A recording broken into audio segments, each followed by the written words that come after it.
Hey guys, welcome back. So today I did a swap over of the kiln. Took out 5 of these.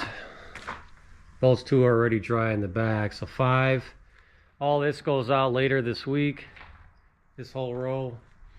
Brought these snow covered ones in here. There's what, I brought 5 more, still 2 in the back over there. This will all melt because this is heated. So I've been bringing in whatever totes I'm going to shove in the kiln at least a week prior to get everything back up to temp, because it's been cold. So instead of sticking 10-degree wood in there that's frozen and all full of snow, I bring it in to get thawed out per se before it goes in the kiln. It just helps with getting the kiln fully up to temp probably a half a day sooner. It's hard to say, you know. That's a lot of frozen wood going into a box that's heated. It's going to just take that much more time to get that thawed out, you know. So instead of wasting time, I just put it in here, and then obviously this will finish it off. So there's 5 production totes in here. So 1, 2, and then 4 more on the bottom.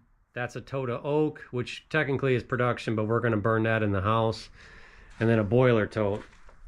So I blew off as much snow as I could from this guy, which was cut down, I don't know, 2 weeks ago now, split a few days later, and you know, big boiler chunks, just a big piece. It's all locust. So this will be for boiler, that'll be for burning inside the house. All that oak, as you can tell, is split pretty small. I did that for a reason. When we split all that, we did that by hand, because obviously we know oak takes the longest to dry. So the last time I did a full oak kiln run, it dried pretty good. So I'm expecting that to be fairly dry by the end of the cycle. And I'm gonna adjust the parameters here for this kiln cycle a little bit. Okay, 1 second. To hopefully up production as far as drying times. I think it'll work, and I'll go over that here in a second. I'm gonna get her closed up, get her fired up, get the garage door shut, and then we'll kind of talk about what I'm gonna do. All right, we got her closed up, turned on.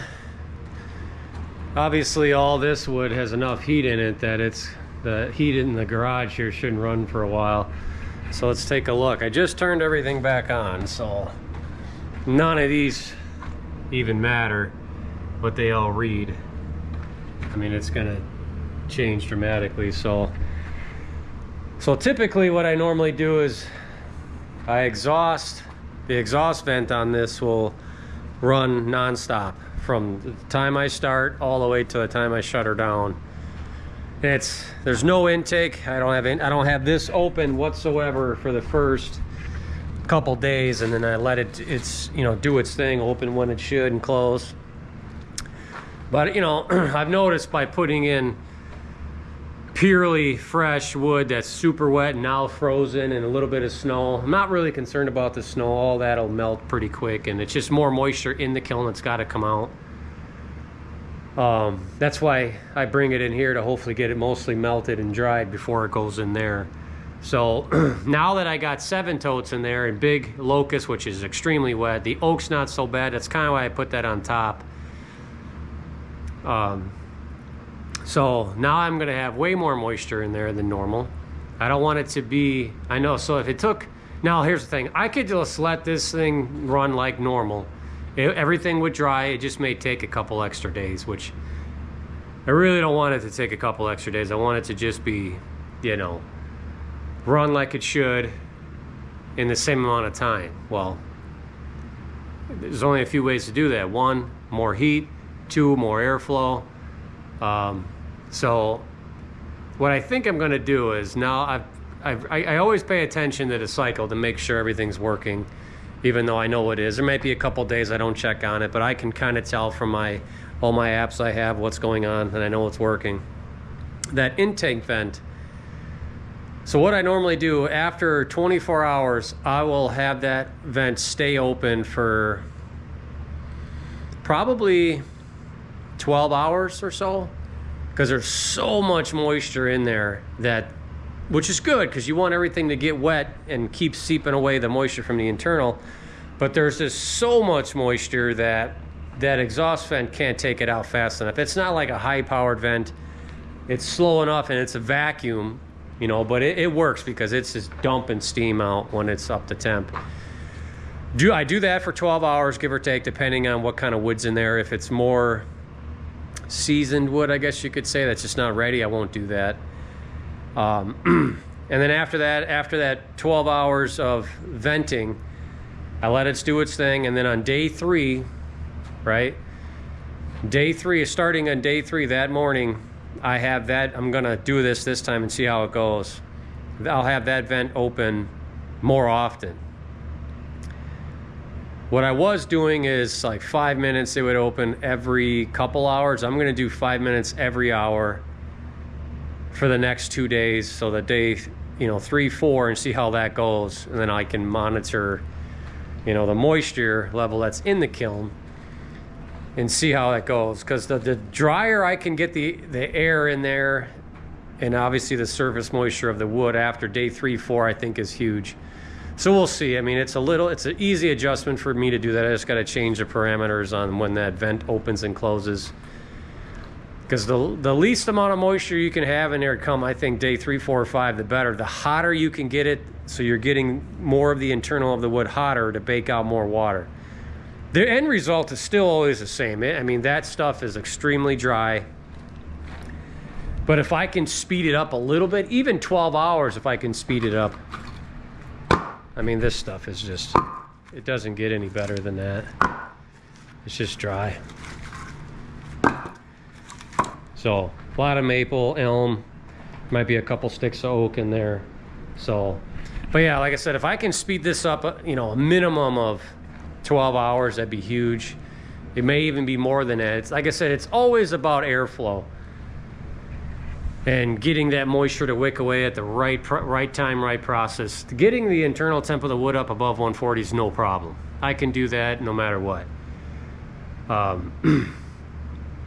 To me, it's just if I can really fine-tune the system even more than I already do, would be huge.